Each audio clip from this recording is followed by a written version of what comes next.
YouTube? It's the Nitro RC Nerds here, and this video is titled Project Forza Overhaul, or Forza Project Overhaul, something to that effect. Basically what we're doing is we are changing quite a few of the parts on my beloved Exceed Forza.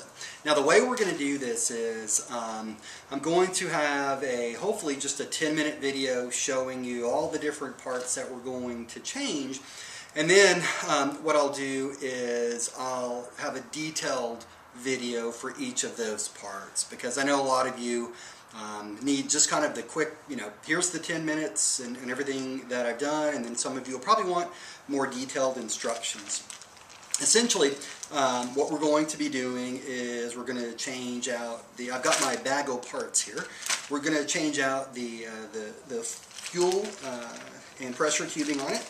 I'm going to be putting in a new front shock tower here because this has been bent due to Andrew's, let's say, insufficient driving. I'm going to change out the clutch bell on it. Pretty much all the gearing is going to be changed. The first gear, the second gear, the clutch bell. I'm also going to change out the brake pads. I'm going to put some aluminum brake pads in there. And let's see if there's anything else. I'm also going to put, as far as the engine, I'm going to put a new exhaust gasket on it. And I think for the most part, that's it. This is, like I said, kind of, it's the first part. And then the second part, what I'm going to do is I'm going to change out the servos and put new tires on it, and etc., etc. So I hope that you enjoy this video. It's a little bit late at night right now, so I'm going to get an early start tomorrow in the morning, and I'm very, very excited. My goal is by end of day tomorrow to have this thing up and running, and then on Sunday what we'll do is we'll race it against the Offna Hyper 7 and we'll see how she does. Thank you so much, and I hope you enjoyed this video. Okay guys, so one other thing I want to talk about before we really get going in this is the actual Exceed brand. The other day I took the professor to my local hobby shop, and the gentleman that I normally work with was out that day.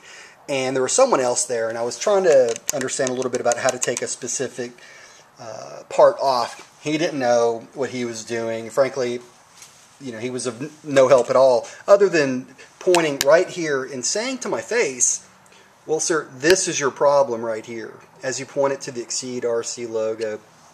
Honestly, that ticked me off a little bit, because I felt like asking him, well, have you ever owned an Exceed Forza? I'm certain that he hasn't. So I really don't understand what makes him any sort of an expert to even talk about the brand whatsoever.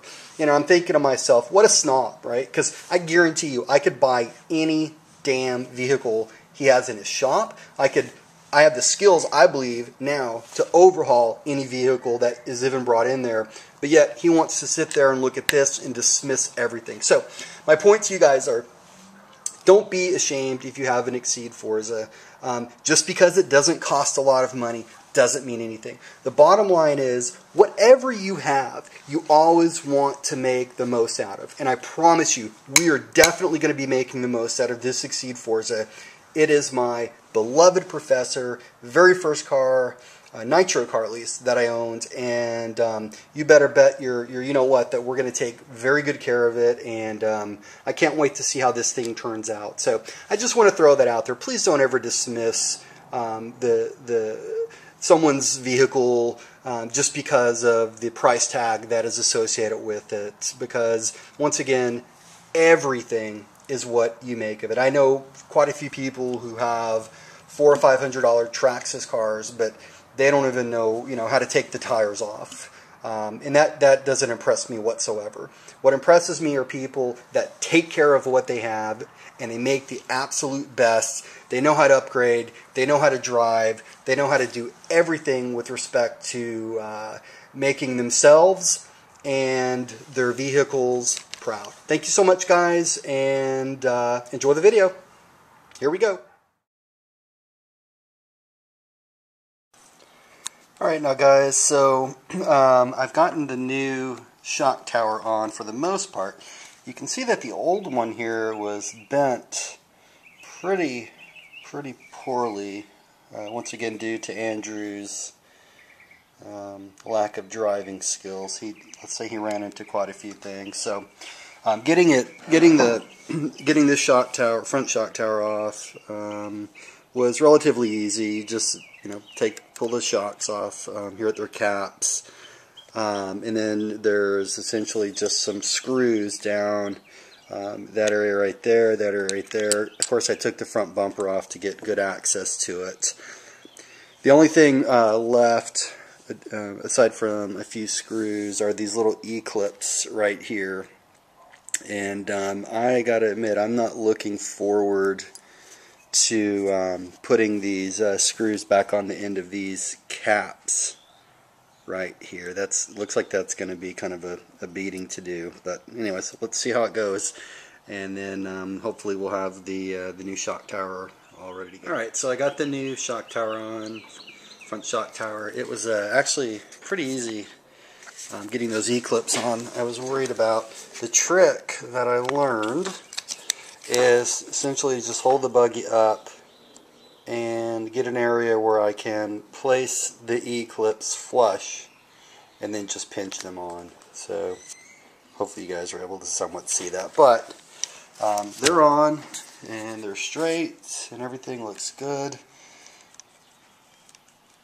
So that's part one. Shock towers. Essentially the screws that you want to, when you take it out, you want to take your front bumper off. There's screws that go up under there that you can use to get those off. The next thing is you have, maybe I'll get some light here to help.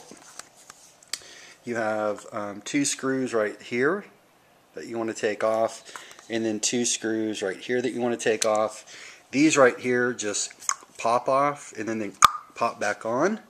And that is pretty much it. So I'm kind of excited now. We're making a little bit of progress.